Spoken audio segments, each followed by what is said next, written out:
Welcome, Minister Lametti. I want to talk about access to justice. And you've often heard this phrase, it's been bantered around for as long as I've been a lawyer, that justice delayed is justice denied.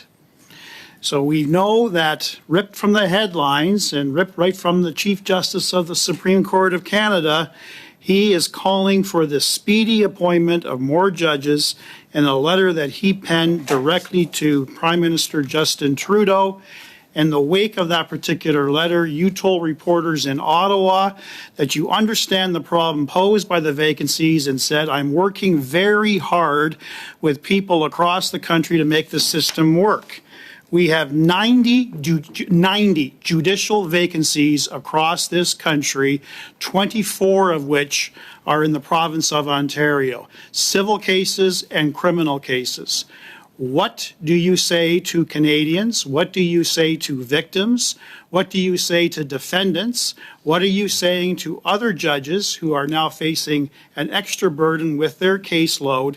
What do you mean by I'm working very hard? Because I'm sorry, Minister, but that's not good enough. What is your plan to fill those vacancies? Well, first of all, Mr. Brock, we're down to 79 already since you got your last statistics. I have appointed judges at a faster pace than any justice minister in Canadian history. As a government, we have appointed judges at a pace faster than any clip in Canadian history, and we will continue to do that moving forward. Thank you. So just last week, I was reading the Winnipeg Police Service have announced the city's experiencing the highest level of violent crime in over a decade.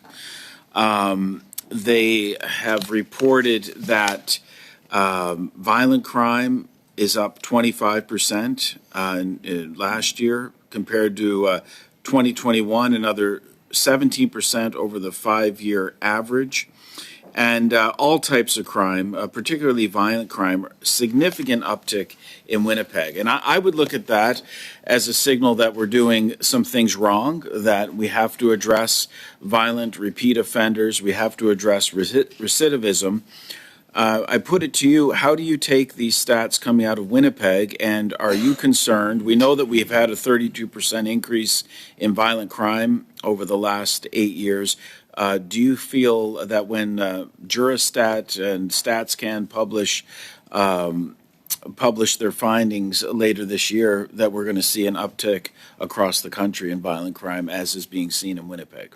I mean, of course, I'm concerned about a statistical increase in crimes, and we'll get a better picture when Statistics Canada and other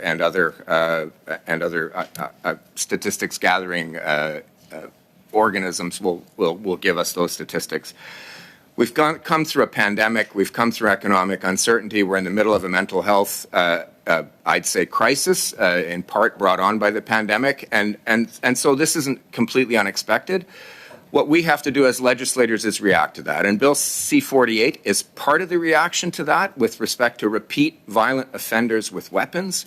As I had said in my opening remarks, we've worked hard with police authorities, with provinces, and there is widespread support for the bill across Canada. The NDP in British Columbia, the Conservative government in Ontario, Sorry, other Minister, governments across the province. I'm sharing my time with Mr. Brock, and I don't want to. I will say very quickly that to ascribe no fault in the uptick in violent crime to your own policies that have been really discredited at this committee from witnesses, from police, from premiers. I think we need to take the blinders off and look at the impact of the policies that you're putting in place are having on this uptick in violent crime.